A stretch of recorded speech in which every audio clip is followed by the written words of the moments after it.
third meeting of the Global Leadership Cafe at Tokyo Institute of Technology. We are absolutely delighted to have our guest speaker, Shirley Ann Higuchi here. I'd like to introduce her briefly, if that's okay.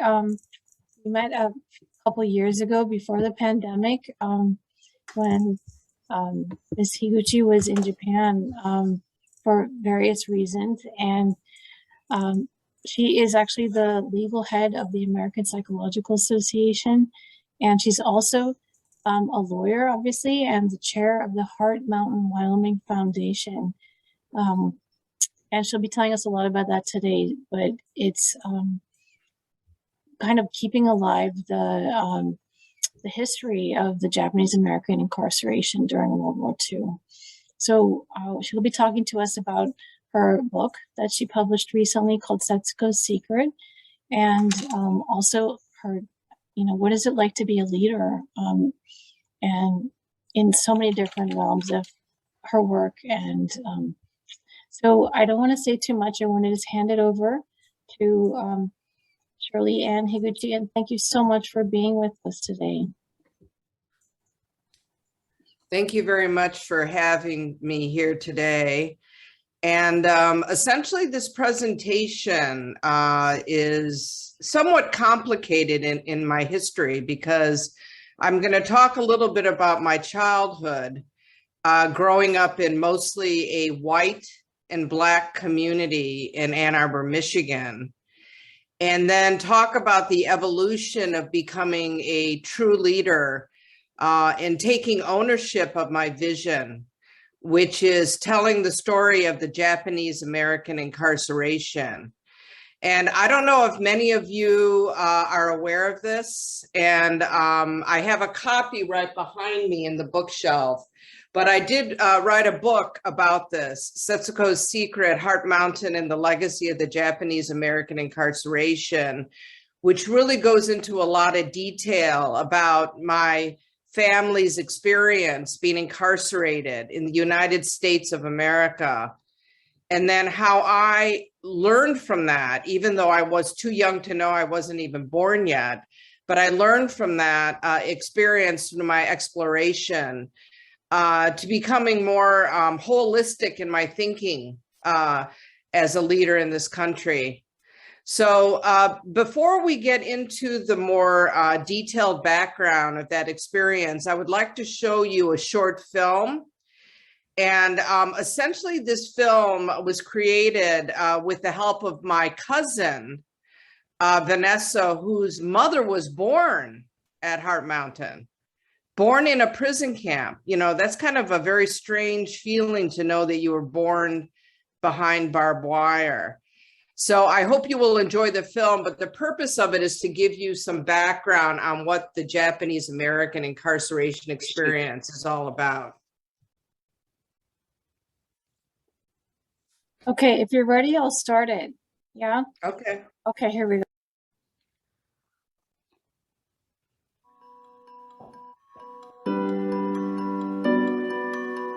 I always knew that my parents met as children at a place called Heart Mountain in Wyoming.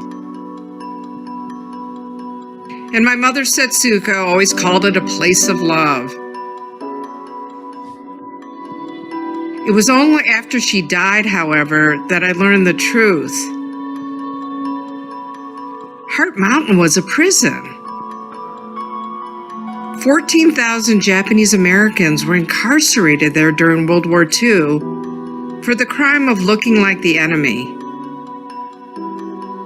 Satsuki's Secret is my attempt to understand the lives of my family, myself, in the complicated history of the Japanese American experience. Both sets of my grandparents immigrated from Japan. The Higuchis came first, arriving in 1915 from Saga, on the southern island of Kyushu. They started farming in Santa Clara County, California. My mother's parents, the Saitos, came in 1918 and in 1923. They lived in San Francisco's Japantown and opened a store. Life in California was hard for Japanese Americans, State law banned immigrants from owning land, and Caucasian neighbors often resented their success. The children of immigrants called the Nisei had to work extra hard to prove they were loyal Americans. Despite hardships, many Japanese Americans found the good life and made their way in society. Some became professionals and owned their own home, and others excelled in college. But then came December 7th, 1941. After Pearl Harbor, wartime hysteria and racism intensified towards Japanese immigrants and Japanese American citizens. They called them spies or saboteurs, despite the lack of evidence. Then on February 19, 1942, President Franklin Roosevelt signed Executive Order 9066, which allowed the military to ban Japanese Americans from the West Coast. Census records told the government where to find Japanese Americans. Signs posted in neighborhoods said they had just days to pack and leave. They could only bring what they could carry.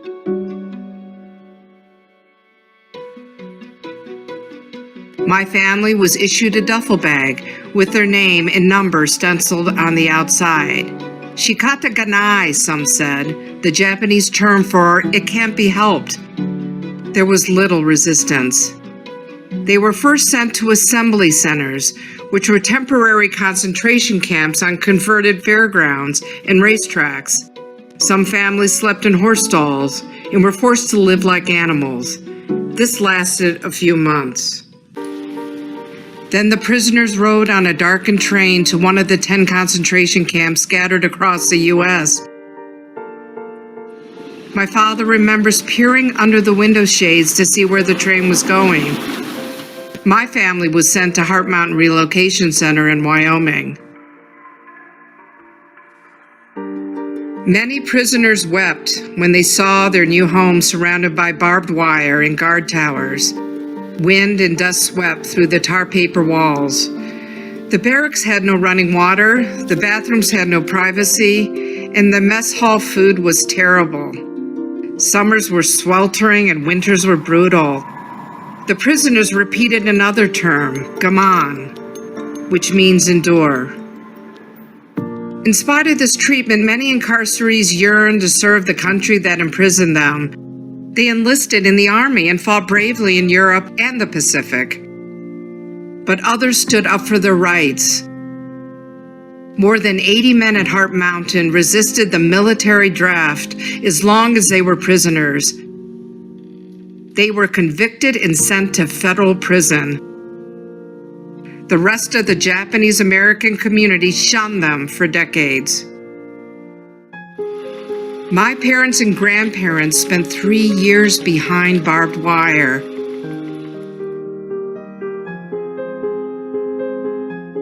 After the war, they, along with many others in the community, wanted to put the shame and the rejection behind them. They never talked about it.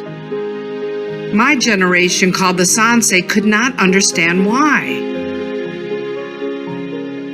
Only after my mother died did I realize the depth of her commitment to preserving the memory of the incarceration. She inspired me to understand this part of my family's history and my community's experience. Over the last decade, I've been committed to safeguarding against the racism and fear that drove the Japanese American incarceration. It was my mother, Satsuko, and her secret that taught me, and hopefully you, that we can never relax in the fight for justice.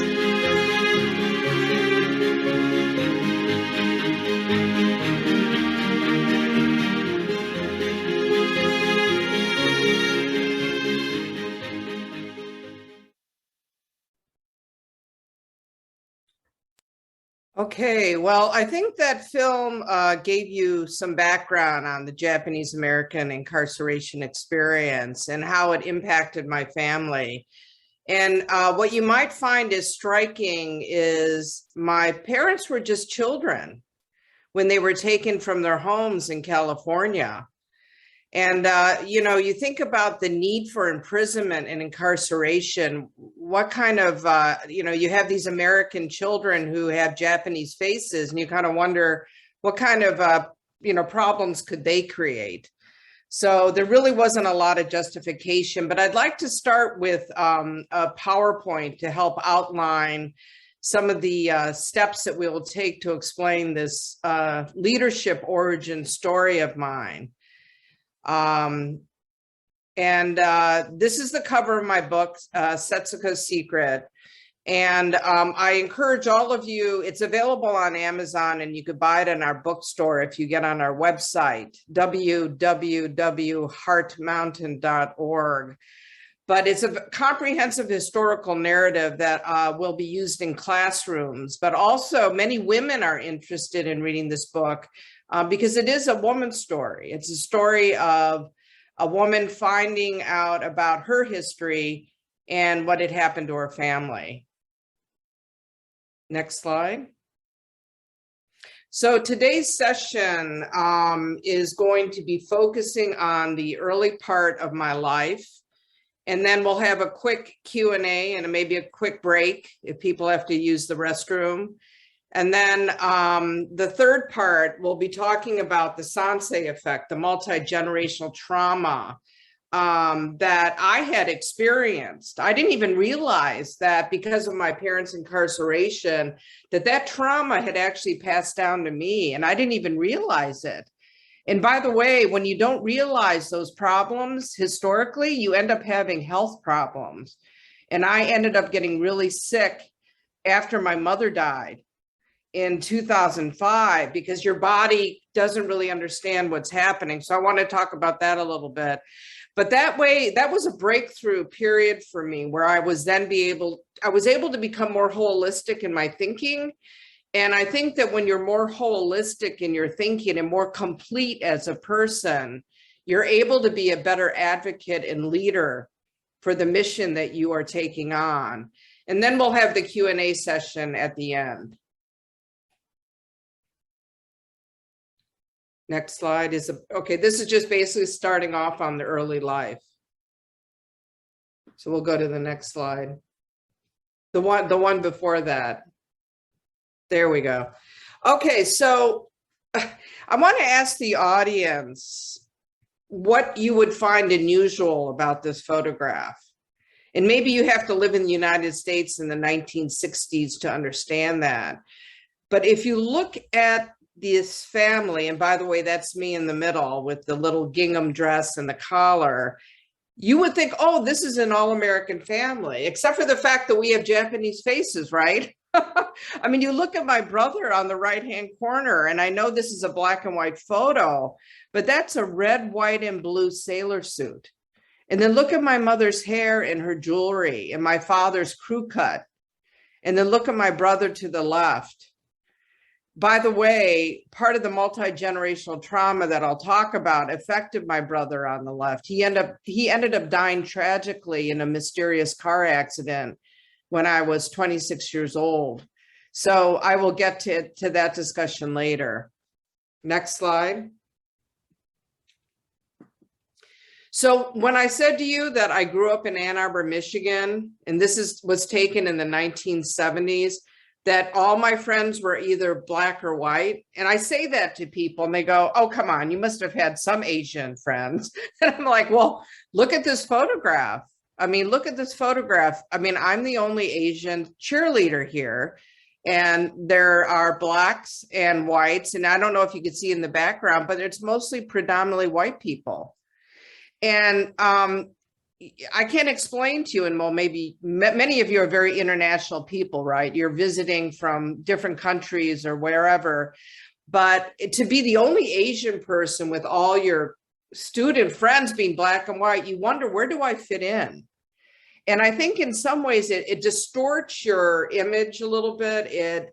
It doesn't allow you to think holistically. You think more, maybe I am black, maybe I am white. And actually, I did have a student come up to me once, and she was a black student. I don't even remember her name. It was when I was probably in like 9th grade or something. And she said, are you black or are you white?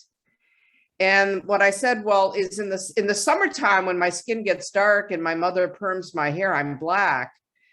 But in the winter when my hair is straight and my skin gets lighter, I'm white. And you know what? She believed me. And I couldn't even tell whether I was telling a joke or I was just trying to explain my situation. I don't know. But anyways, that's the cheerleading photo. And I have the next one, which is in color. So this was when I was a little bit older in, I think I was a senior here. Now you notice my hair changed. It looks a little bit different here. This is the year, I don't know if anyone has a good history on the 1970s, but remember when they had the Farrah Fawcett hairstyle? Yeah, and it's like, so this is the same hairstyle that I'm trying to Americanize myself in the 1970s. And this is my varsity cheerleading outfit. I'm actually pretty surprised that I was able to do this move when I look back, because it looks like, wow, she jumped pretty high in the air. But this was my way to sort of Americanize and say, hey, I'm American. Look at my hairstyle. Look at my cheerleading outfit. Look at my shoes. Those are saddle shoes. Those are very American. I don't think they wore those anywhere else. But anyways, this was taken in my parents' backyard in Ann Arbor, Michigan. So I mentioned to you earlier about my older brother. He was taking this photograph. That's why he's not in here. But my father on the left and my two brothers who are younger. My dad, the one thing my father, who was a workaholic, and by the way, when you have been traumatized, how do you protect yourself? You protect yourself by working really hard and supporting your family and not looking back at that tragedy. But the one thing he would always do is take us to, take my brothers, because I really didn't want to go, to these Detroit Tiger baseball games. So a big part of my life growing up was hearing the names of all the baseball players. And I think this was one way for my brothers and my dad to be part of the community, when in reality, baseball in Detroit, Michigan was a pretty white and black game, but it was something they really enjoyed doing. Well, I talked about the fact that my father was a very, very, very hard worker. And this story actually ties to Japan and the Japanese society. One of the things I realized in my research with the Japanese Americans that were incarcerated during World War II and as children, they really worked hard to become good teachers or good stewards of the American community. And what they also did, as I know, it's really interesting, they really want to stay connected to the Japanese government, even though their country was at war. Their parents were from Japan. They were American citizens. They were proud to be Americans, but they were also proud to have their parents and have an origin from Japan. And why is it? And unfortunately, during wartime, this is what happens. We have to be very careful how our society operates during wartime, because we make very bad decisions. Why can't a child love two countries? And I think that's something that we need to explore today as we talk about this history. So what was again very interesting, I think, about my life is that although all my friends were black and white when I went to school each day, my father, as an international pharmaceutics leader at the University of Michigan in Ann Arbor, had a diverse students from many, many different countries. He would have students from China, students from Egypt, students from Europe, students from Japan. And one of his special students from Japan is Professor Nagai, he's pretty old. I think he's in his late 80s, early 90s. And I was able to go back and see him when I went to visit Dr. Kiyama and other professors. I was actually also able to see Professor Nagai.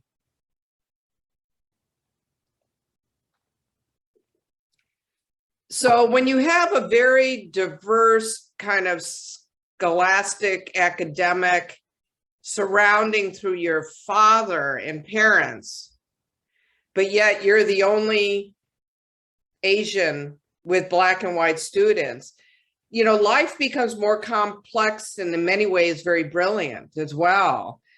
I was learning sort of collaterally through my parents on how a Japanese American can be respected internationally and have colleagues who are white and from different backgrounds.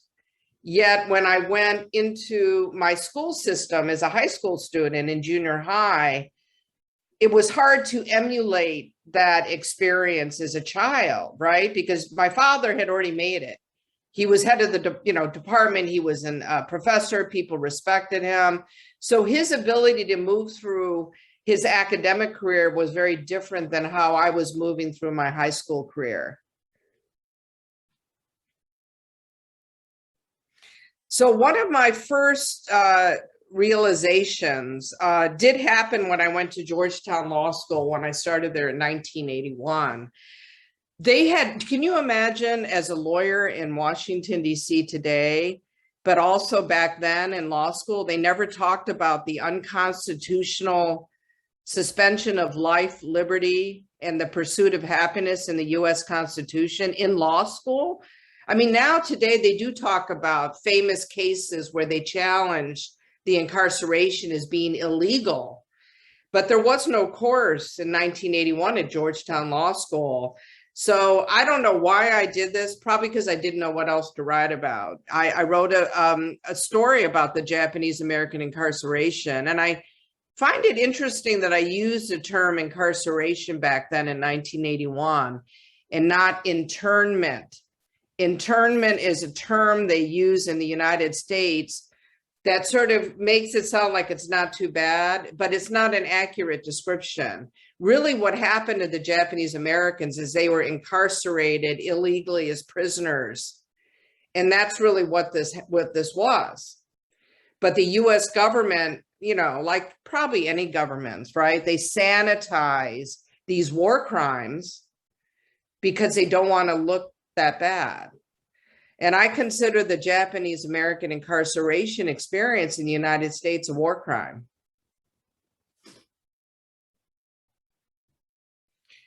So after I graduated from law school, and I have to say that I really never understood and appreciated the impact of the incarceration. I mean, I think I wrote that paper honestly. And you got to remember, when you're in law school, you're still pretty young. I think, you know, how old was I? Maybe 21 or 22. You know, they say your brain is not even fully developed until age 26. So here, not being holistically integrated in what the incarceration meant to me and my family. And then on top of it, being only that age of 21, 22, I still wasn't really quite sure who I was and where my journey was going to land me. But this gives you a little bit of background on my professional trajectory. I mean, essentially what I ended up doing, and I don't know if this is hard for people to understand, but I'll try to explain it, is I really felt like I was a Japanese American, an Asian, who still was not quite aware of my identity. I felt very attached to Black people and white people. I didn't feel attached to Asians. As a matter of fact, the only time I felt comfortable around Asians was when my father brought home his Japanese doctoral students and none of them spoke English. So that was my acculturation to being around Japanese people and Asians is you don't speak English. And so I would associate more with Black and white people. But what I first did when I graduated, I worked for a national firm that's pretty well known, Epstein, Becker and Green in Washington, D.C. for about 5 years. And then from there, I went to the American Psychological Association, where I'm there today. And I lead a small group of lawyers that does advocacy on mental health issues and how to allow our country to have better mental health treatment. And through that journey, because of my skills of getting along with Black and white people so well, I became the first Asian American that elected to the DC bar, which is the largest mandatory bar in the country of lawyers. And from that, I also became appointed by Congresswoman Eleanor Holmes Norton to be a member of the Federal Enforcement Nomination Commission. And essentially what I do is I work with a team of lawyers to recommend names to the White House to be federal judges to become, eventually it leads to a feeder to the Supreme Court. So you can imagine that's a very important role to have. Unfortunately, during the President Obama's administration, they weren't able to get as many judges of color, Black and Asian judges appointed to the Supreme Court.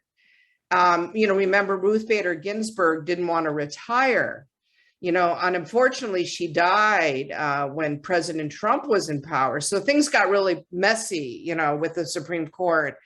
But since Biden was elected, we were able to put 3 federal judges of color, 3 women, 2 who are Black, and the first Asian American who's a woman, Chinese American woman.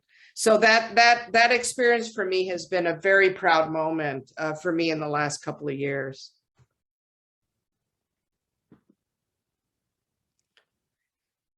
So the change in my leadership here, I feel like I was very successful being the only Asian, DC Bar President, nomination commission. And then suddenly during my DC Bar presidency, I got a phone call, and it was my brother. And he said, Shirley, mom has pancreatic cancer and she's, probably going to die. And I'm like, oh, geez, what am I going to do now? Because here everything was sort of anchored over this. My existence was sort of anchored over my parents and what they were able to offer me. My mom really being supportive of us individually, my father earning good money, becoming an academic and an entrepreneur businessman. And so when she died in 2005, I got this phone call from the white community in Wyoming. And they said, Shirley, can somebody from your family come here? We want to do a dedication ceremony to your mother and a ribbon cutting ceremony for all she did for us. And I said, what is Heart Mountain? And I had no idea that my mother was secretly sending money to the place that she was incarcerated as a child to dream of something being built there. And because I was sort of in this little bubble of trying to professionally develop myself and become a lawyer and not really experiencing any part of my parents' incarceration, I was very wary of what this group was up to. Well, eventually what ended up happening is I said, you know what? I told my dad, I said, I'm going to go. I didn't really want to go. But I went. And I felt very alone at the time. Luckily, my son, Bill, who's actually in the middle of the photograph, who's helping me cut the ribbon, said, Mom, I'll go with you. I said, okay, well, that makes it easier for me because then I could spend time with my son. And then when we ended up going there, I realized that whatever my mother's dream was of building something there was significant. And I realized at that point, not fully, that her incarceration experience, even though she never really talked about it with me, was very important to her. So the one thing I think that we need to remember as individuals is just because people don't talk about what happened to them doesn't mean it's not important. And I think this overwhelming experience where they wanted me to speak and we cut the ribbon, where there's a pathway, the governor was there. And then there's Secretary Norman Mineta, who's a very famous American who served as Secretary of Commerce under President Clinton and Secretary of Transportation under George Bush. these people were all very well-known national, international leaders. So this photograph of me cutting the ribbon and being part of these this group made me realize that maybe this is where my journey was heading.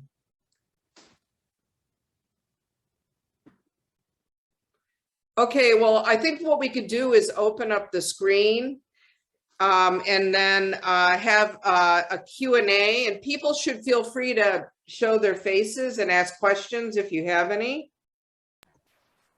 Would you like the questions that were thought of in advance and submitted in advance, or would you like this later? If you'd like to ask those now as icebreakers, that's fine. Okay, when the people who registered, they left some questions with us, and I'm going to just read them to you really quickly.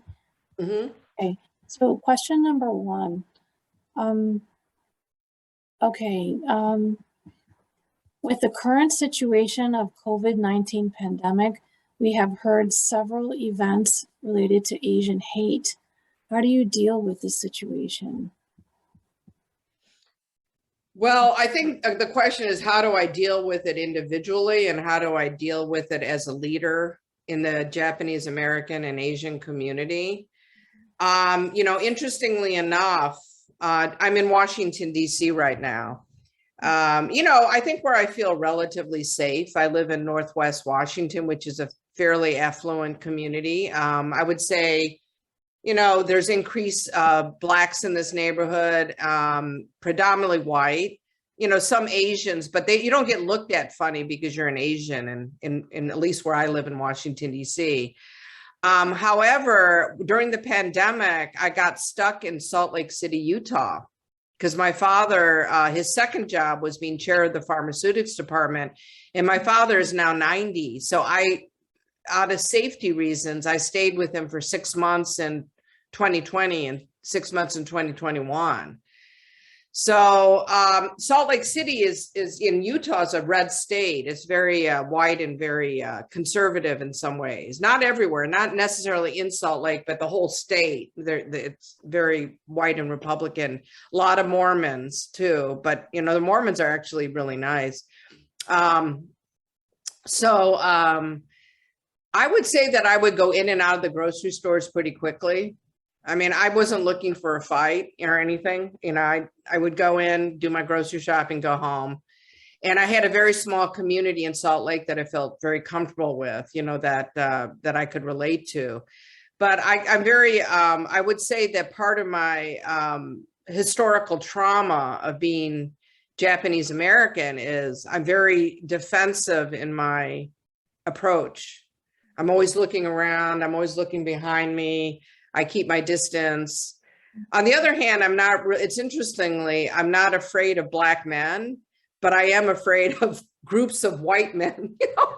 So I don't know why, but that's just sort of a reaction I have when I'm walking around. So that's kind of how individually I dealt with it. In a larger area where I dealt with it as a leader is I wrote a lot of op-eds and editorials about Asian hate and how that tied back to the Japanese American incarceration. And what happened in 1942 is happening again. I have many colleagues and friends that were very distinguished, some of them psychologists, by the way, who were attacked verbally in stores. And I was talking to Dr. Carolee Tran, who's a Vietnamese refugee who now teaches in California. And she said that she was verbally attacked about that she needs to go back to her country. And so she had a verbal altercation with that white man. So I know things that were pretty bad out there. Personally, I didn't experience anything directly, but again, I think I'm very defensive and protective about how I interact with the community. But the Asian American advocacy groups really came together to fight against the Asian hate.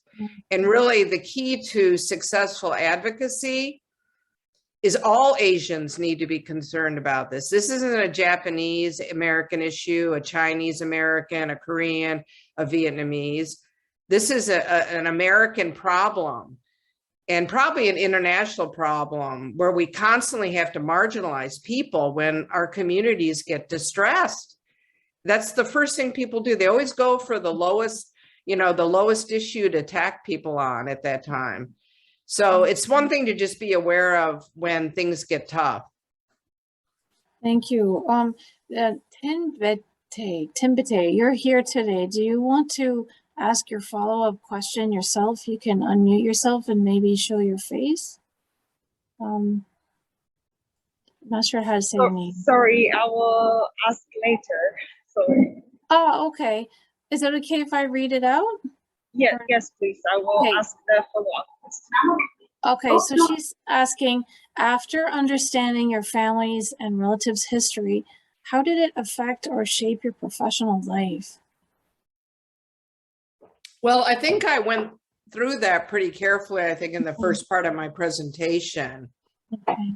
But I think how it shaped my life, very specifically, is it really wanted me to be an advocate. I mean, I think the reason why I became a lawyer was because of my family's incarceration, but I couldn't really put my finger on it. When I talked about it earlier, being only 21, you don't really know sometimes why you're doing stuff. Sometimes it's organic or you're led to something. But the one thing I always knew is that I wanted to be able to defend myself legally. And I wanted to be able to protect and advocate for people that needed help. And I could only say that feeling of wanting to right the wrong and to fight injustices, must have come from my parents' incarceration, right? I mean, it makes too much sense. So I would say it taught me how to be an advocate and a lawyer is really what it did. So amazing that your mom didn't talk about it, but you kind of knew it growing up and it affected your direction. There's another question that was submitted in advance. If you want to take it now, I'm not sure, but it says, as a foreign student from Africa and Japan, I think most Asians have stereotypes against Blacks. And I also know that Africans also have stereotypes against Asians, especially Chinese. So how could we overcome these stereotypes and link the two communities, Black Americans or Africans and Asians? Well, I think speaking from my own experience, I was that link, I think, between the Black and the white community growing up in Ann Arbor. And I was the link that brought the Black and white communities, together with the Asians, I think, in DC as a lawyer. And the way to break the linkages is to be involved in those linkages is to become active and to help educate the community so they understand more about who you are and your family history and making it relevant. And I remember, talking that to somebody earlier about how a lot of the African-American judges and lawyers that I get along with, because I find that to relate to that community, you have to be very expressive and very open and in some ways joyful, which I think the African-American community has used that as a way to assimilate as well. So it's really, in some ways, getting out of your comfort zone, in not trying to be somebody different, but getting out of your comfort zone and sharing your own stories and your own identity to bring a more comforting feeling to those around you. So that's my way of dealing with it. That's awesome. I don't know if you're out of your comfort zone now, but it's really, we appreciate how you're talking about your personal issues. And thank you so much. There's one more question that was submitted in advance, and maybe we can go to the second half, which I put it in the chat. It's, what are some less well-known forms of unjust incarceration that you feel need to be highlighted today? Well, I mean, I think we could look at any country and including the US history and see there have been many instances of unjust incarceration. I mean, originally what the United States did to the Native Americans and indigenous people, how we mistreated them and took their land and murdered them and put them in boarding schools and prisons and other confinement sites. I think the way that human beings tend to act when they don't like a certain group of people around is to first marginalize them, contain them, imprison them, and eliminate them. I mean, that's basically the trajectory. Today, the kind of incarceration experiences that I see in the United States are, at the immigration borders, where they're putting families and children in camps because they don't know what to do with them. So the way of dealing with it is to put them in camps and prisons. So, the history of incarceration is a long founded method of separating and containing people. But I think more people need to know today what's happening at the border in the United States. Those are the kind of the less known ones. Even though it's in the news, you don't hear about it every day. Okay, thank you so much for answering these questions. I think we need to move on to the second half. So everyone, if you want to prepare your questions and put them in the chat at any time, we can address it in the next Q&A. Okay, now we're moving to part 2 of the presentation, if you would like to pull up the slides. And it's understanding the Sance Effect and multi-generational trauma. So are we able to pull up those slides? Here we go. Okay. So the Sance Effect, and I talk about this in my book, and multi-generational trauma is that Sance Effect is a term that I believe I developed, and I'm thinking about, getting it trademarked or something, because it's something that I had developed myself. But basically, Sance is my generation. First, you have the Issei, that's my grandparents. Nisei is my parents, and I'm Sance, 3rd generation. And I never really believed that my parents' incarceration affected me until I wrote this book.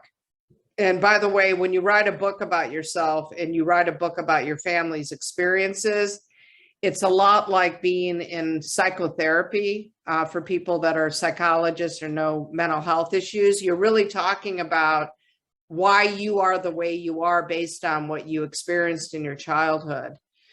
And we all know the term multi-generational trauma. It's well known in the psychological community. But I feel that when you are impacted by a trauma, it can lead to positive results. And that's where, when you're at a turning point, if you suffered any form of abuse, or if your family have been subject to abuse or discrimination, there's a way to turn the corner and make that a positive experience for you as opposed to being negative. So I just want you all to feel that there's hope for all of us. And that led to a pathway to advocacy and leadership. So what was the secret that my mother held so closely that allowed me to name the book after her and her secret? And as we move along, I will give you a little bit of background about my mother. So this is my mother's side of the family. Yoshiro Saito on the left, the father, and my grandmother. And then the children that they had at the time. And my mother is in the middle. And again, interesting, right? If you look at them, same thing. They're dressed very Americanized. And the little boy is, again, wearing a sailor type suit. So on my mother's side of the family, they were really trying to become Americanized, in the 1930s. And this was taken right before the war. So this was probably 1939, 1940-ish.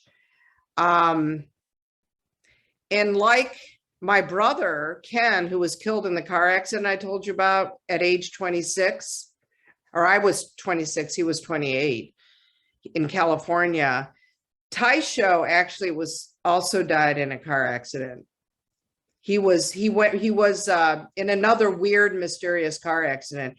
He fell asleep at the wheel on Baltimore Parkway from Baltimore to Washington, D.C., and he fell asleep at the wheel and he went head on and died instantly. So that's just, again, a little tie-in to what we're going to be talking about later.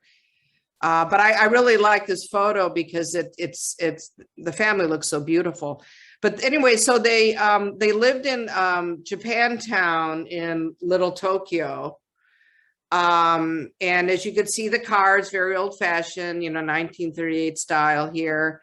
But this is where my mother lived, and my grandfather operated a merchant store in this area and was very successful. I mean, he was very much a loved guy. He had to have very good communication skills because he was purchasing different types of ceramics and artwork from Japan and selling them in the US. But he had to deal with the white community, and he was also active in the Episcopalian Church. So a lot of the highly assimilated Japanese Americans and Japanese at the time in the United States were Christian, because it was a religion that a lot of white people could relate to. So that's, I mean, not that I'm saying everyone, choose a religion or anything like that, but that was his vehicle to get the white community to better understand, is to become active in his church. On my Higuchi side of the family, very different. They lived on a farm in San Jose, California, 14.25 acres. Which you wonder, how could a Japanese immigrant own 14.25 acres in San Jose, California, now known as Silicon Valley today? So we're talking about a lot of money here, right? Well, the way that my grandfather Higuchi, and by the way, they were Buddhist. So being Buddhist, they're much more insulated. And then you double that by living on a farm that's 14.25 acres, right? And you're triply insulated. Not to mention the fact that your parents don't speak English. So my father grew up on a farm, and this is his family here. And he's not in this picture because it's in the 1930s, but grandfather Higuchi, who came to the United States as a young man, and his wife, Chie. The oldest son, James, who's in the middle, ended up becoming a medical doctor during the war, before the war. And he was in the army when the war broke out, which is ironic because his family members got put into a camp, but yet he was serving his country, right? So that's kind of strange. The guy to his right is Takuru. And Takuru actually, before the war broke out, was studying at the University of Wisconsin. So he wasn't incarcerated in Heart Mountain because he wasn't in California. The incarceration of Japanese Americans were mostly in California on the West Coast. They didn't incarcerate Japanese that were living in Wisconsin or Michigan or in Washington, D.C., all on the West Coast. And he ended up becoming a great and prolific researcher. He got his PhD at the University of Wisconsin and taught at the University of Kansas. And he actually has a building named after him. That's how successful he was, because he became a businessman and a professor. So it's kind of interesting how you can achieve all these things when your whole family is being incarcerated and discriminated against. And then Kiyoshi on the far right left Heart Mountain early because he was yanked out of his school at San Jose State in California. He was put in the camp. He couldn't finish his college degree.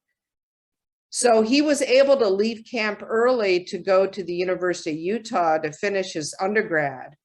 And then he got his doctorate degree at the University of Wisconsin with his brother Takuru. And what's really interesting about Kiyoshi is after he graduated, he moved to Fort Detrick, Maryland, and worked on biomedical warfare for the United States government after he graduated. So this is a young man who was incarcerated because he was the enemy and he was dangerous.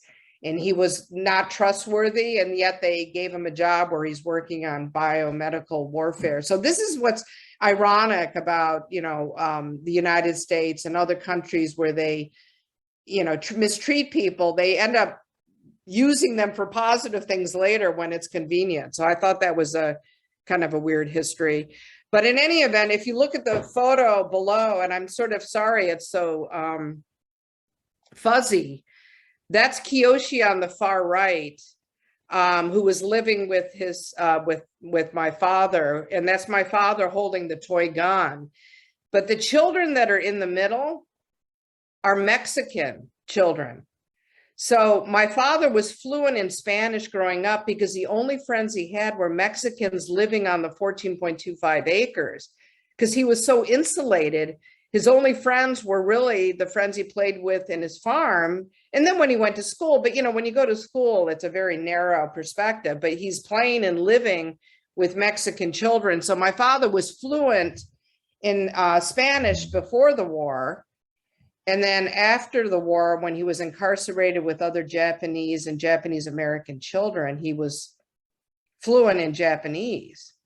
So it really goes to show how your environment could shape your ability to relate to, other people. But it goes back to the first question that we were talking about earlier. How do you bridge relationships with other groups? You live with them, you integrate with them, you go to school with them, you talk to them. And essentially, this is what my father did as a 6-year-old boy. He had Mexican friends and he understood the Mexican culture. Next. So when you think about the problems of how you could round up a group of people, over 120,000 individuals of Japanese descent, 2/3 who were American citizens. That would mean, like right now, if there was a war like 1942 and I was sitting right here talking to you in perfect English, being born in the United States, having my parents born in the United States, I would have been rounded up and put in a concentration camp. And you think, how could that happen without any due process or due process rights or protections? Well, this picture was taken before the war, very early on in the early 1930s. The prejudice against Japanese and Chinese in the early 1900s was strong. And this gives you an example of that type of prejudice, because they would put out signs basically saying, Japs, keep moving. This is a white man's neighborhood. I mean, where would you ever see something like that? And first of all, you look at this woman and she looks almost ethnic as well. I mean, she doesn't look white to me. What is she anyway? So I don't know. I kind of wonder, like, what was she thinking? But in any event, that prejudice was high. And when you have this type of prejudice, and this is kind of like social media today, right? Like Twitter and Facebook, putting signs in front of your house or your businesses is a way of communicating negative messages. But this negative messaging is what led to the incarceration of the Japanese Americans. It was propaganda. It was political failings of the United States government. It was prejudice and economic competition. The farmers, the white farmers in California, were so jealous of the Japanese farmers because they were so successful in farming that they wanted the Japanese to leave, not because they were criminals or the Japanese did anything wrong. It was because they didn't like the competition.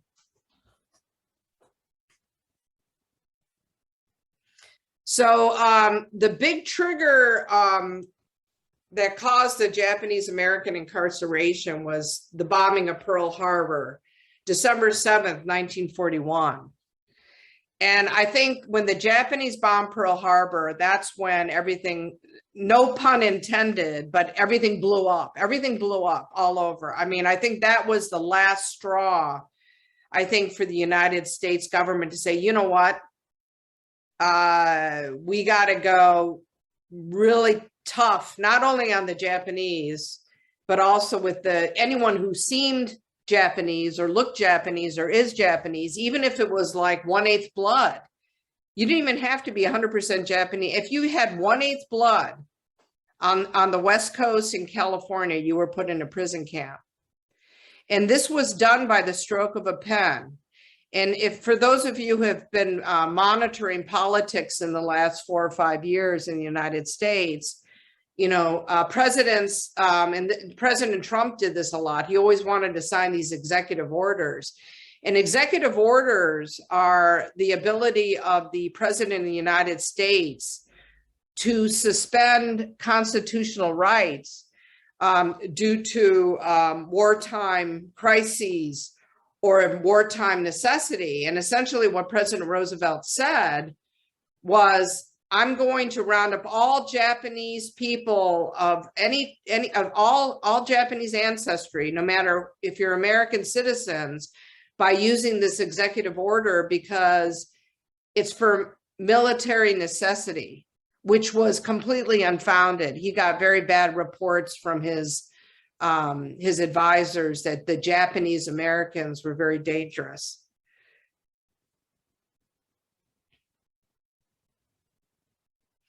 So this was a really big undertaking. If you look at this map, this is a picture of the United States of America. And as I said to you, everyone on the West Coast, so that was all the way from Washington State on the top left, all the way down the coast of California, down to the bottom of the West Coast area.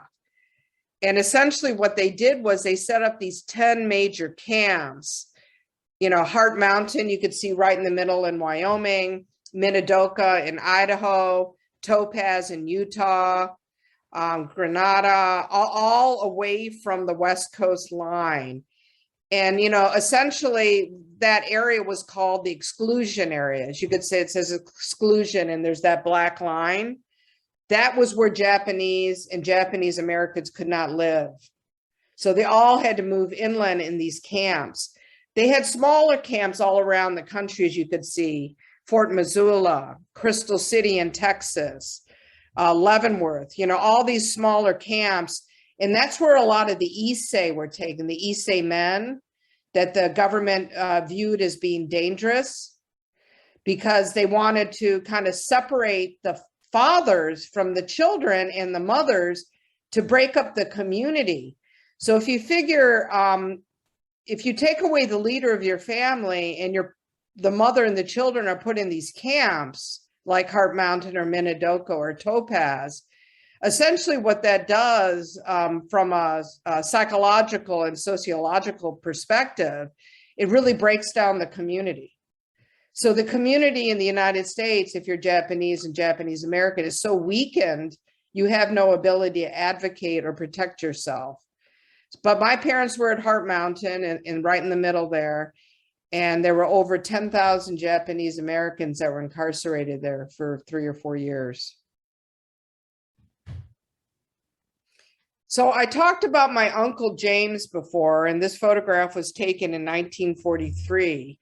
Uncle James, you know, fortuitously was able to, before the war breakout, become a medical doctor in the US Army.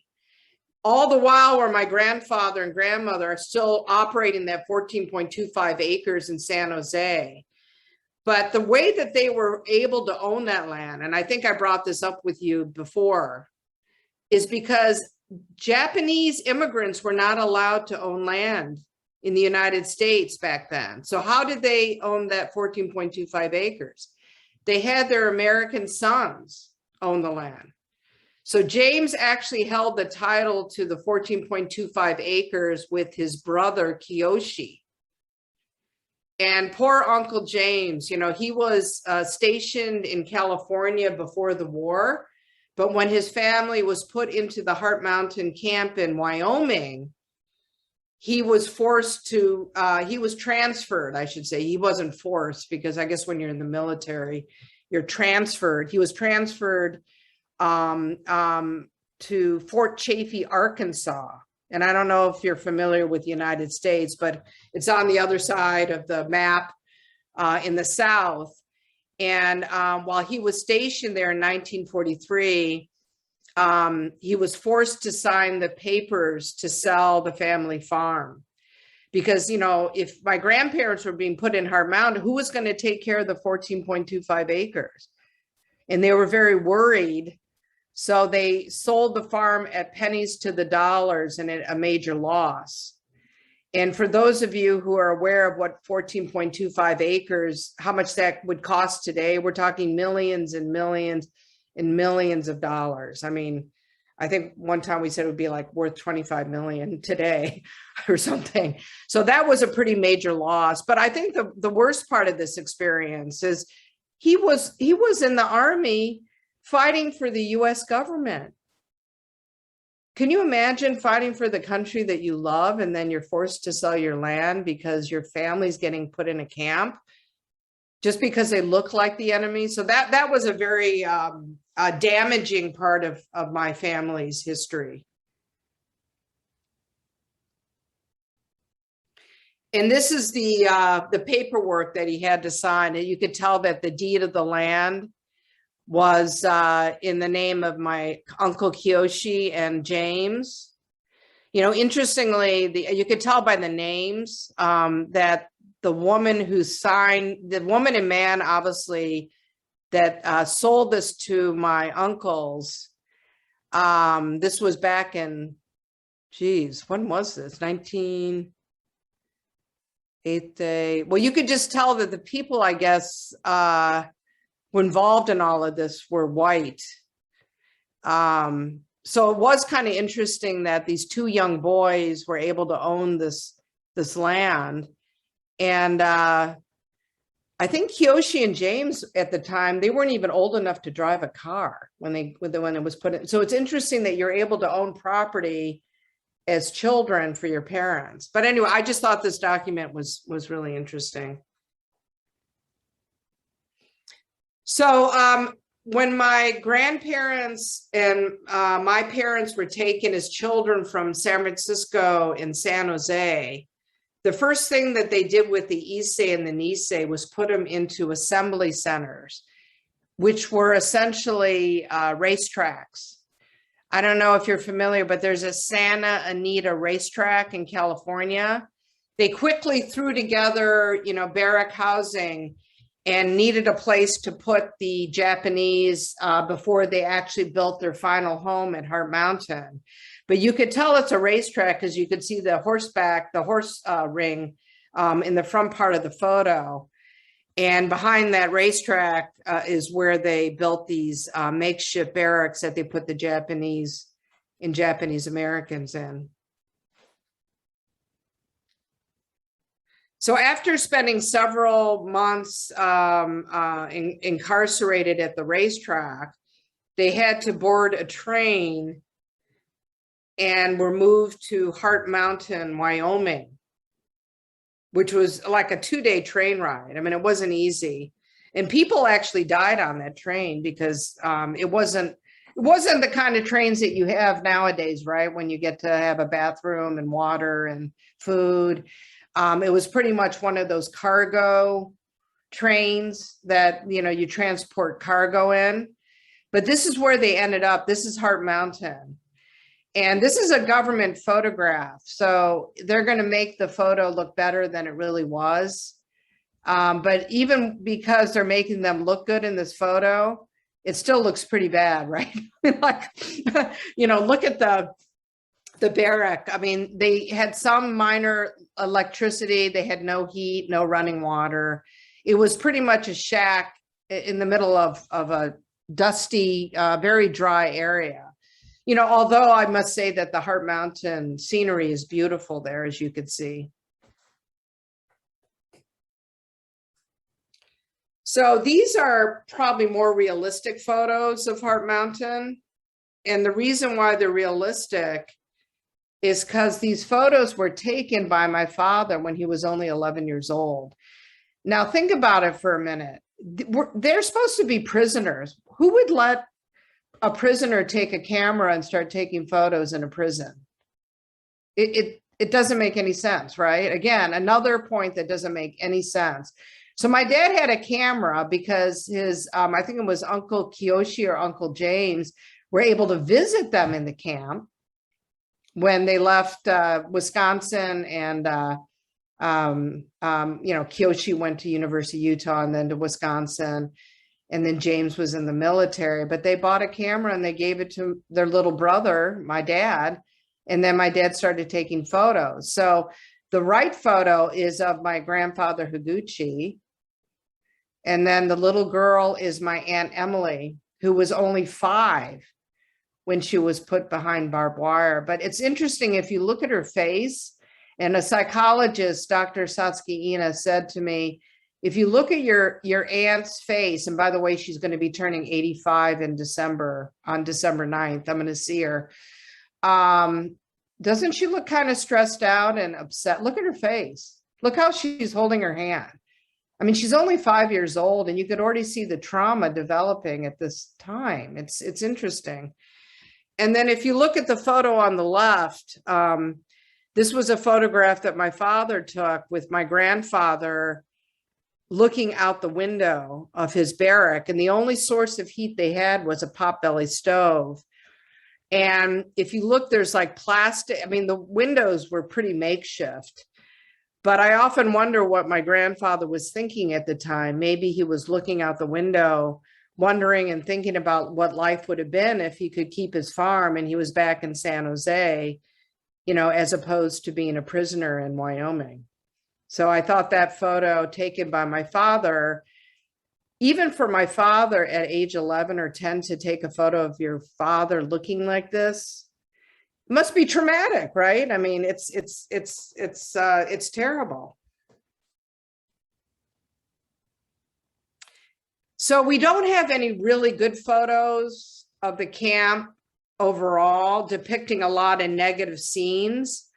But there was an artist, her name was Estelle Ishigo, who was actually a white woman who was married to a Japanese Japanese-American man in California, in Los Angeles.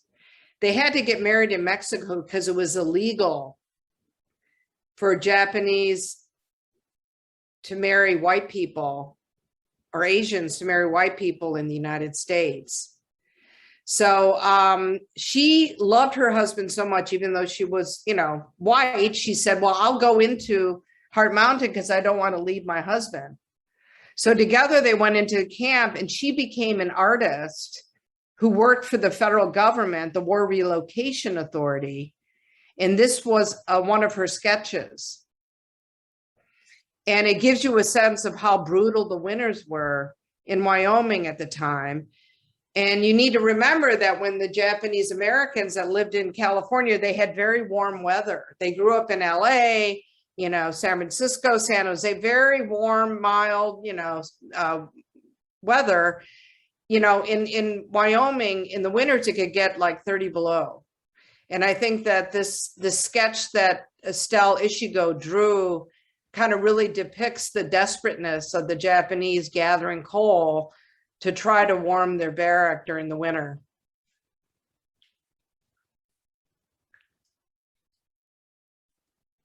So this is an iconic photo of my parents. Setsuko is the city girl in the middle with the white blouse and the cardigan, with her hands folded.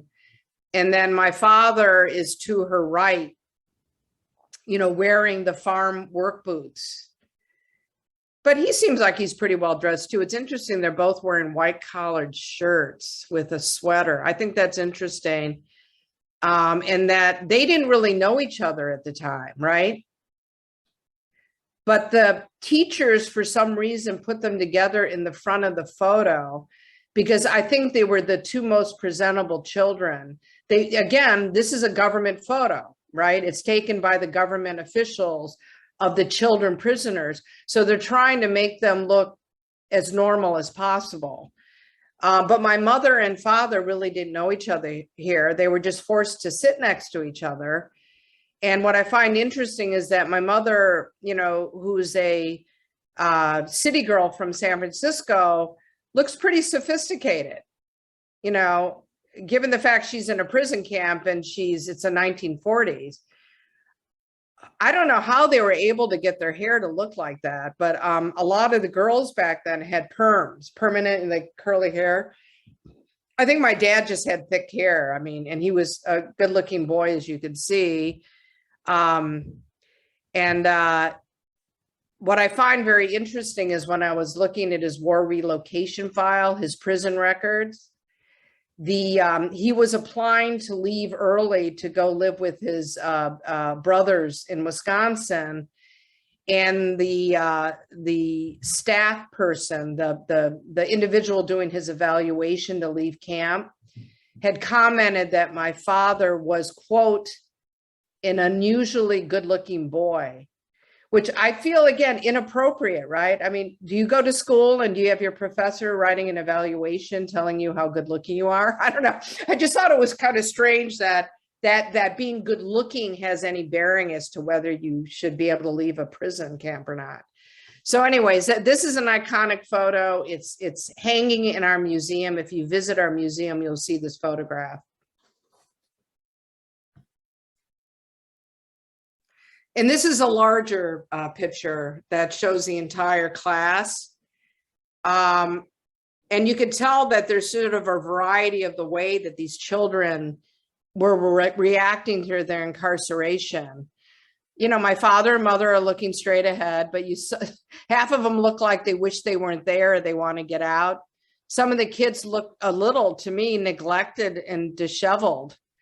But, you know, having the white teacher sitting at the side trying to manage this photograph, and seeing the way that the children are dressing and how they appear in this photo, I thought was very interesting. And I thought it was interesting that the placement of my parents, again, in the middle of this sort of small crowd of children. Some of the students, you know, had a pretty rough time. You know, if their parent or their father was taken away, that means they were alone with their mother.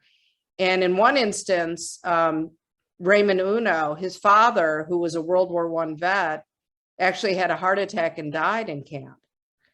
So, you know, some of these kids became orphans during their incarceration.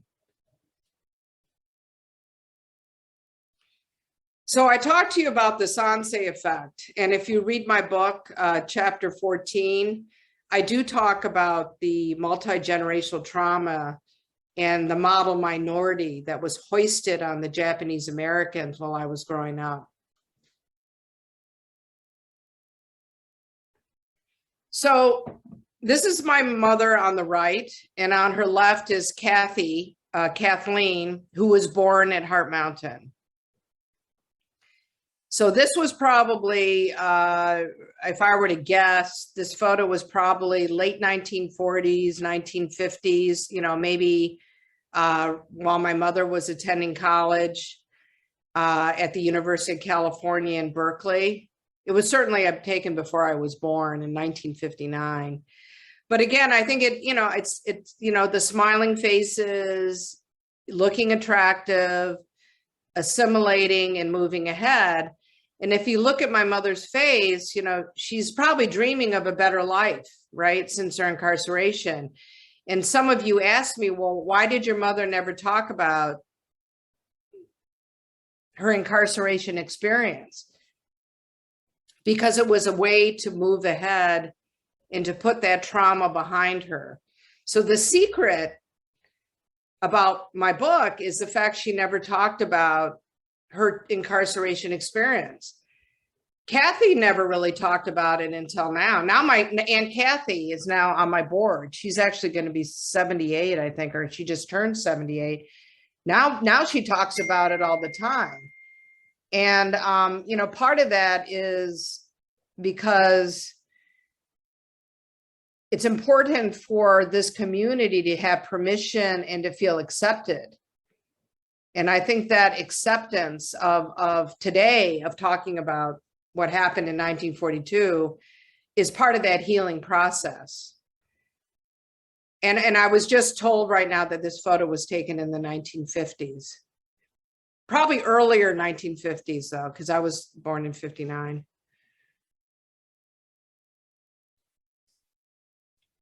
So part of the trauma and the multi-generational trauma has been really expressed by a lot of Japanese American leaders.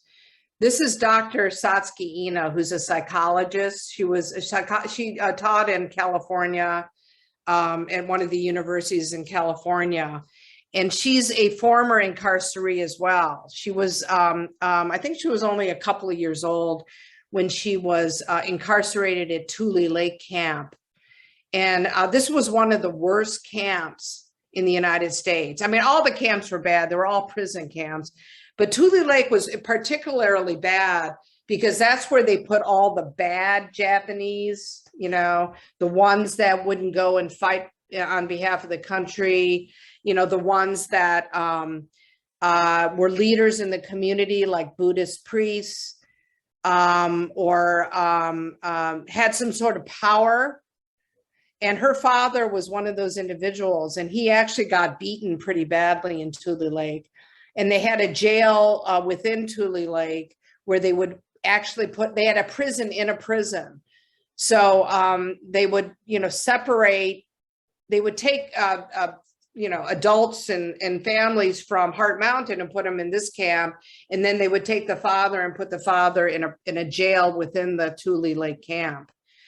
And Dr. Satsuki Ina has taught us as a psychotherapist that, you know, the children that were there, including herself, as adults developed anxiety, depression, you know, startled responses, extreme vigilance in all white settings. And I said, like with me, even though I wasn't in camp, you know, I'm always constantly looking around, seeing what's going on. And need for control in uncertain situations, the need for predictability, the need to be able to have control over your environment.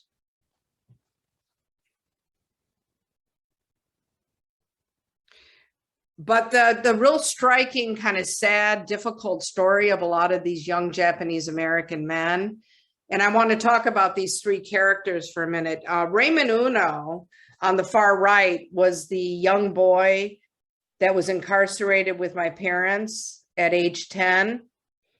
And his father died of a heart attack in the camp when the father was 40 years old. His father was a World War I vet. I mean, he fought in the First World War, and he was imprisoned at Heart Mountain anyways. And poor little Raymond, who was only 10, he ended up later actually volunteering for the military as well. And this is I think this photograph was taken with when he volunteered in the Korean War, or later on after he was released from Heart Mountain. Clarence Matsumura is in the middle. He was incarcerated at Heart Mountain as well. But when he went along and fought, you know, he was actually drafted, and he fought in as well. While his family was incarcerated at Heart Mountain, he helped liberate Dachau, the Jewish concentration camps in Europe. He actually helped rescue Jewish prisoners during the Holocaust. So what's really ironic about Clarence is here he's incarcerated at Heart Mountain in the United States. His family's incarcerated, but he goes to Europe and liberates Jewish prisoners during the Holocaust. So that's kind of, again, really ironic and kind of strange. And the guy on the right, Daniel Inouye, went on to be one of the most powerful senators in U.S. Congress. He was from Hawaii, and he volunteered to fight and became a Medal of Honor recipient later on. But he became an American hero that allowed him to get elected as a senator from Hawaii in the United States government. So all of these men had very interesting and challenging lives. But unfortunately, Clarence Matsumura, because of what he witnessed, releasing and working with the Holocaust survivors, actually had post-traumatic stress disorder afterwards and suffered a lot and had a relatively early death. But he later was able to reunite with one of the prisoners that he saved from Dachau. And that prisoner's name was Sali Ganor. That led to the book that Sali wrote, Light One Candle, about his incarceration, his concentration camp experience at Dachau.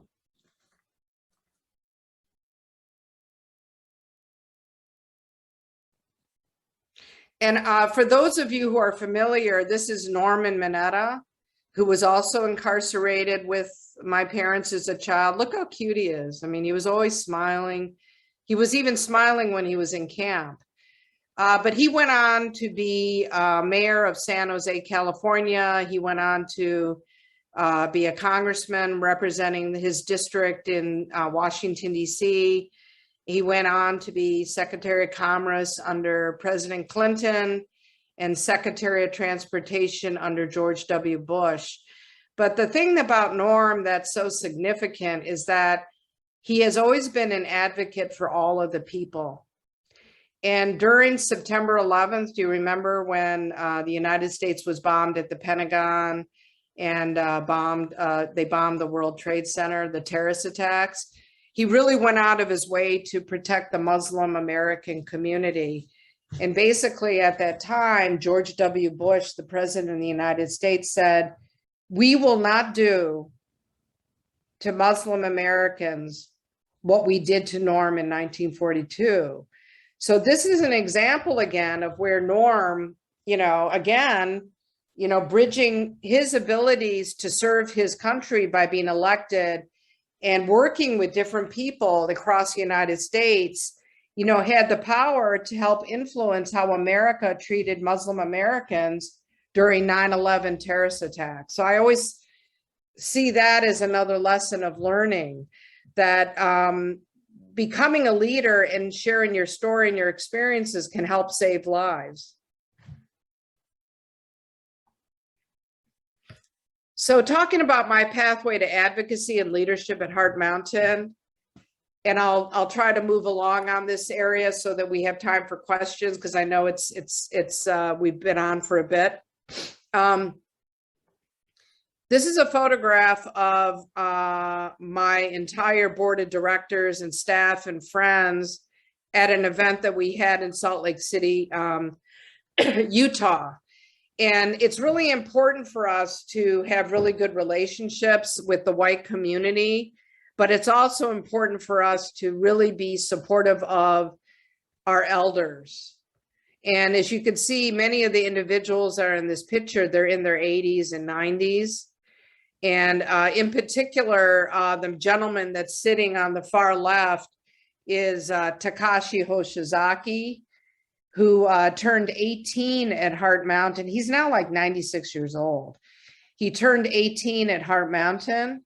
So he was drafted to go fight. And he said, "I will fight if you restore my rights as an American citizen."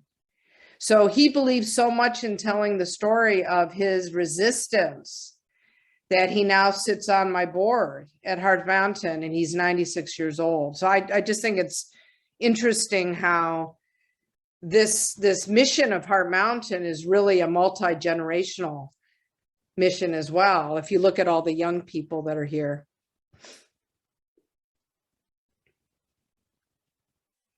And this is a photograph of Takashi, and the woman in the middle was actually a young girl who lived in Cody, Wyoming. She actually was very affected as a white girl, seeing that camp being built, seeing the imprisoners across the barbed wire. And she became an advocate and the curator for the museum that we built. But this is at the grand opening of the museum where they're cutting the ribbon. And I'm with Secretary Norman Mineta. There's Senator Simpson, who's a white senator in Wyoming. And there's Senator Inouye, the war hero that I mentioned earlier, who all came to celebrate this event. And this is our museum now. At the place where my parents were incarcerated, a world-class museum. And we're also adding on, to the right of that museum, we're adding on both sides, to the right and left, and we're building a huge conference center where we're going to be hosting international meetings. And we're inviting the Japanese government as well to host meetings there. So we're really excited. And if you're interested in finding out more information, get on www.heartmountain.org.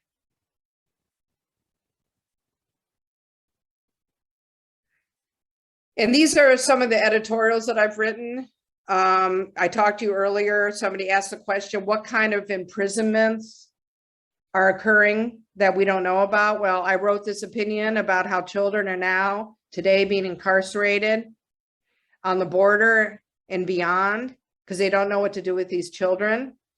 And I talk about the Japanese Americans and the dangers of using data and census data to imprison people. So this is my way of trying to educate, right? Everyone has a way to educate. And also part of my advocacy led to, I remember when I was talking to you guys earlier about the white woman who did all the artistic drawings. Well, this is part of her artwork.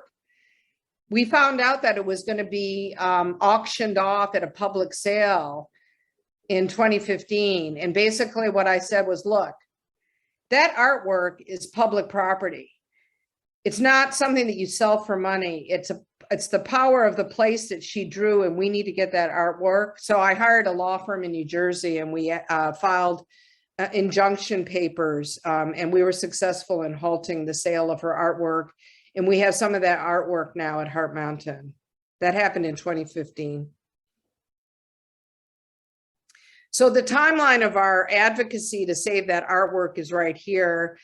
Again, whenever you want to achieve a success in your leadership, never go into something being combative unless you have to. So I tried to, reach out and be friendly and asked if they would be willing to donate it. They said no. We then offered them $50,000, even though the value of the artwork was only $26,000. They said no. Then we retained legal counsel, and then we filed the injunction papers. But the point is, the way to be successful is not to go in and say, I'm going to sue you if you don't give me that artwork. It's to try to negotiate. But when negotiations fail, you have to use the legal system to help you. And this is the notice of injunction and when the sale was officially stopped on April 15th. And this is a beautiful artwork that she had done that shows the beauty of Heart Mountain. And what it does from a spiritual side of things is how much that mountain meant to Estelle Ishigo, even though she was in prison there too. And so the halting of the Rago auction led to the Japanese American community coming together. And one of the problems that Japanese Americans have is that the incarceration broke up the families in the community. So the Japanese Americans never really worked together. So we decided to bring everyone together from all the major groups in Washington, D.C. And that's Secretary Mineta in 2016, helping us lead that community effort. And this gives you sort of a brief trajectory of how much we have grown as a community, bringing different groups together.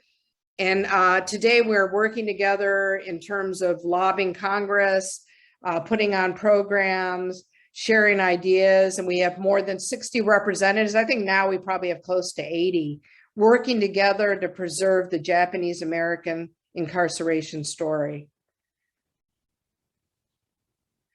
And from that activity, I got the heads of the major organizations to come together to sign a memorandum of agreement that we will work together for a better community and figure out ways to improve our system and our communication support. And this photograph was taken at the Japanese American National Museum in Los Angeles. And I think one of the greatest moments was when we recently went up to Capitol Hill before the pandemic.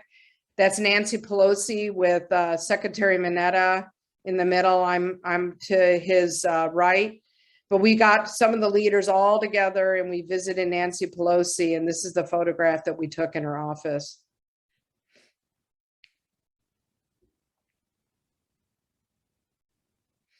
So the biggest effort that we have right now is that we're working to get additional funding. Congresswoman Matsui introduced the Japanese American Confinement Education Grant Act which will hopefully bring in more money to support Heart Mountain and other sites, the other 10 camps and other camps around the country, so that everyone can have a museum. And again, we talked about bringing people together. How do we get the Blacks to talk to the whites, talk to the Asians? Well, don't you think this is a great photo? I hosted a conference with Black judges and other minority judges, and they all came to Heart Mountain to become educated about what happened in 1942. So we have Asian American judges and predominantly Black judges that were there that weekend. And I continue to tell the story of my experience at where I work at the American Psychological Association. And my CEO is a psychologist, Dr. Arthur Evans. And I brought in Dr. Satsuki Ina to his left. Ora Newland is on my board as well. But again, I'm talking about educate. You got to bring everyone to the table. So here, even in this photograph, I have a leader from the Japanese American community, a Black leader at the American Psychological Association, coming together to talk about their own traumatic experiences and how to improve our mental health for our country. So writing Setsuko's Secret, and I hope you can all read it, and it's going to be translated into Japanese for those of you that are Japanese. But, you know, in many ways, writing this book was a psychotherapeutic process. It helped me process my history, and it furthered my mission for Heart Mountain and for our country. And part of that story ends, if you read it, is when I went to Japan. And that's when I visited the Tokyo Institute. But it also gave me a chance to unite with my grandmother's niece, who's now, God, she's close to 90. She didn't speak any English, but I had an interpreter, and she told me that my grandmother, after the war, told her how horrible her experience was at Heart Mountain. So even though my grandmother never complained, she unloaded and burdened her niece about what the pain was.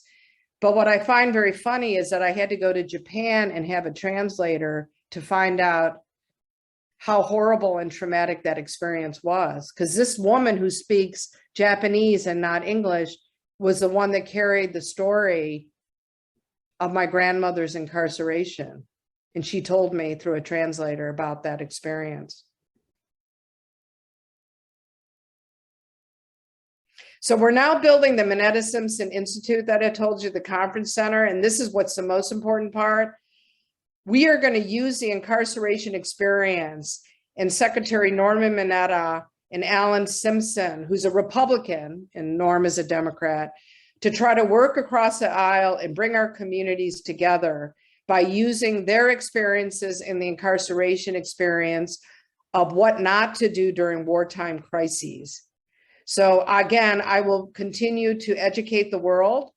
I hope the Japanese government and all of you that are here and around the world come and visit us so you can learn from us on what happened to the Japanese Americans and what we should never do to anyone ever again.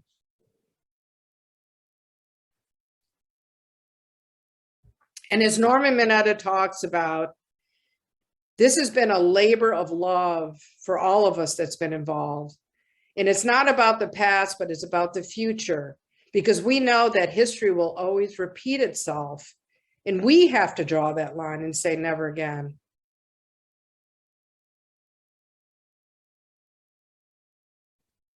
And here's more resources if you're interested in getting more information about what I talked about. And again, I invite you to look at our website. I invite you to read my book, and I invite you to come to the United States, come to Wyoming, that's near Yellowstone National Park, and learn more about what happened to Japanese Americans during World War II. Thank you. Oh, thank you, everyone. I wish we could give you a round of applause. Thank you so much. Thank you. It looks like we're past 10, but we do have another question from the audience. Are you willing to take it, or do you want to Oh respond? yeah, sure. Well, I'm already up. It's, I got up this morning at 6 a.m. and it's now 8 a.m. So I think I'm starting my day. You're starting to yawn, so it's getting later here. But the question is from Luca. Do you want to read it yourself?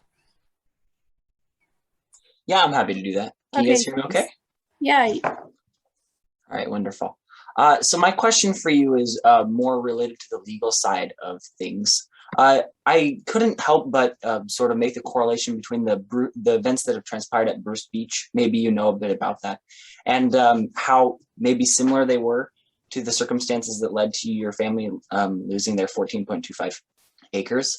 And I was wondering if sort of the ruling is positive and the people get the Bruce Beach back, do you think that could possibly set precedent for your family to get your 14.2 acres back? I don't know the details of the Bruce Beach issue. It sounds interesting and I'll look into it.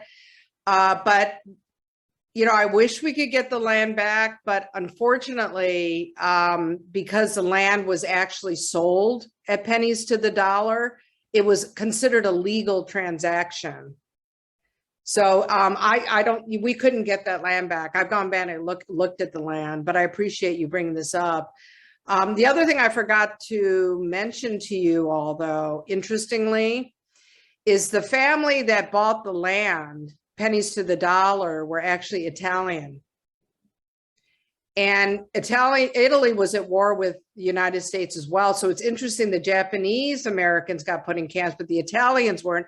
And the Italian neighbor took advantage of my family and bought for pennies to the dollar, instead of offering to watch the land for them while they were in prison, which some people did. They said, go ahead, if you're going to be gone at Heart Mountain, we'll watch it. But no, in answer to your question, I think legally, since there was a legal exchange of money, that they could not get it back through eminent domain. Thank you. I think we have another question from David Pomati. Do you want to unmute and just ask it yourself? And then anyone else who has a question, you can type it out quickly and then we will wrap up. Yeah. Hi, my name's David Pomati, and I'm in Nagoya now, which is kind of strange because my uncle, actually my stepfather's brother-in-law, was Nisei, and his name was Joji Yokoi, and he was in Tule Lake when he was 10 years old, and a Boy Scout at the time. Oh, wow. But his father had been a Buddhist priest in Nagoya. So I think you explained that might have been a reason why he was sent to that really tough camp. Yep, that's probably what happened to him. Yeah. I wondered whether most of the Issei's were Buddhist, or did they come from Christian communities in Japan? Because a lot of the universities were founded by Christian missionaries, and the English schools were taught by missionaries from the United States and other countries. So it seems that there were a lot of Christian communities in Japan in the Meiji era as well. Yeah, I mean, I think a lot of the continuation of the religious beliefs in the United States stem from what their experience was in Japan. So, I mean, I'm assuming that, on my mother's side, the Episcopalian Christian side was derived from that. And then the continuation of the Buddhist religion came from the roots in Japan that they carried over in the United States. Well, you said that your father integrated into the Episcopalian Church as one way of assimilating into the American culture. And was that sort of widespread? Were a lot of people converting to Christianity in order to show their assimilation? I don't have the statistics, but I, like any religion, as you know, that a lot of individuals that you would never suspect to be Christian or to be Mormon. I mean, I've had a lot of experience with Mormonism because my father now lives in Salt Lake. A lot of it is a way to become assimilated into the community. So that's just an observation that I have. I know a lot of Japanese Americans in Salt Lake that are Mormon. I'm like, how did that happen? Well, it's because they ended up there before and during and after the war. And that was a very prominent religion. And that was a way for them to gain acceptance in the Utah community. So David, there's a note here that you might be interested in Duncan Williams' work, and there's a link, American Sutra, a story of faith and freedom in the Second World War. So thank you for, I think, who's posted that? Julie? Yeah. Thank you for putting that up there for us. Thank you. Yeah. That probably will answer your question if you read that Yeah, book. That's a great. good book.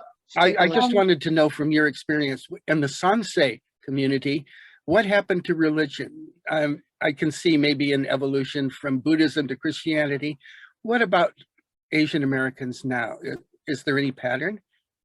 Well, I can only tell you what my experience is and what I've observed from other peers in the Sance community.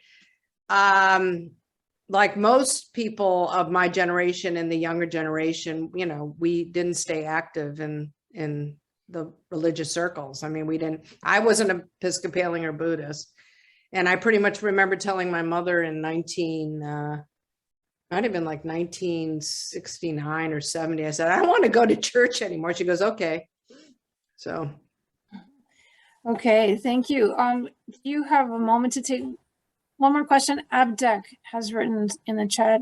Abdek, do you want to unmute yourself and go ahead and ask directly? Hi. Thank you very much for your interesting presentation and lecture. It was really interesting, and I have a question. Did Asians, and especially Japanese, have civil rights before the war, as the African Americans did not have any civil rights until 1968?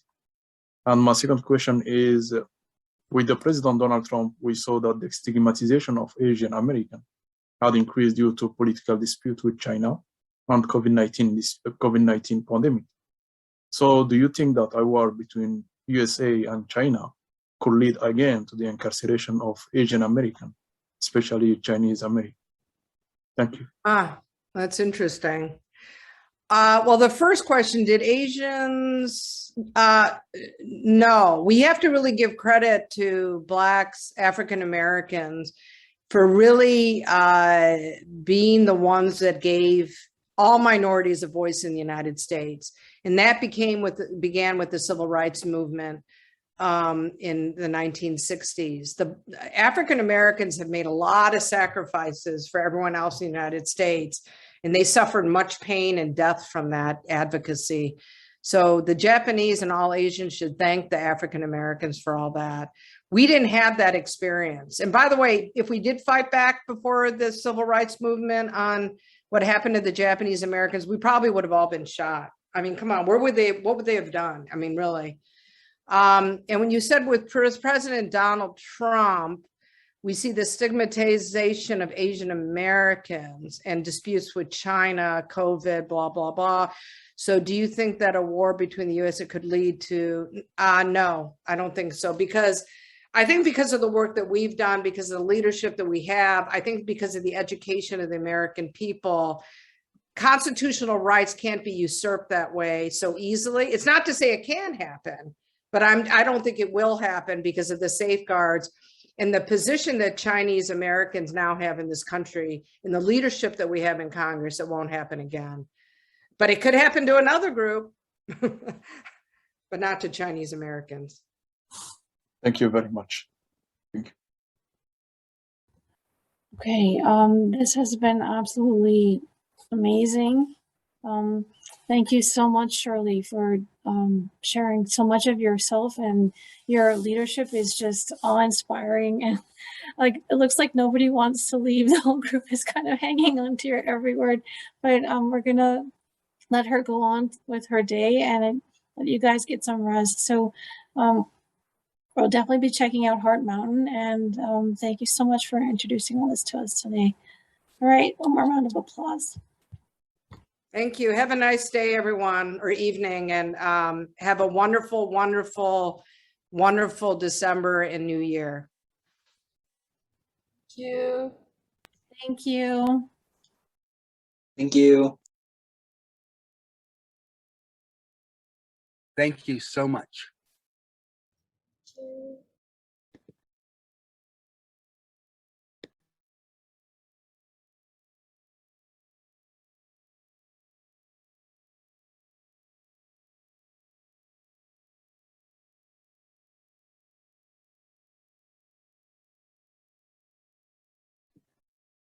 And thank you, Tokyo Tech, for hosting this. This was an amazing presentation. Thanks for coming, David, and Thank thanks for asking you. questions. Good night. Good night. Bye. Okay, thank you very much. Thank you. お疲れ様です。 Thank you, Julie, also for putting all those things in the chat. That's really helpful. The slides. Okay. I guess I'm going to check out. Okay, thank you. Good night. Thanks. I just want to say thank you. Thank you. Thank you. It was Have a very good nice. Thank you. What a great audience too. Thank you so much. Yeah, thank you. Let's keep in touch and you know, we could try to continue to do some more programming. Definitely. Thank you. It's really awesome. There's Shirley. Oh, hey! Oh, sorry, I forgot my background's Thank blurry, you. so you can't see her. That was wonderful. She's in my background. Oh, Thank you very you. much. Big hugs and high fives. Otsukaresama. Okay, Have a good day. Bye. Good night. Oyasumi. おやすみなさい。おやすみ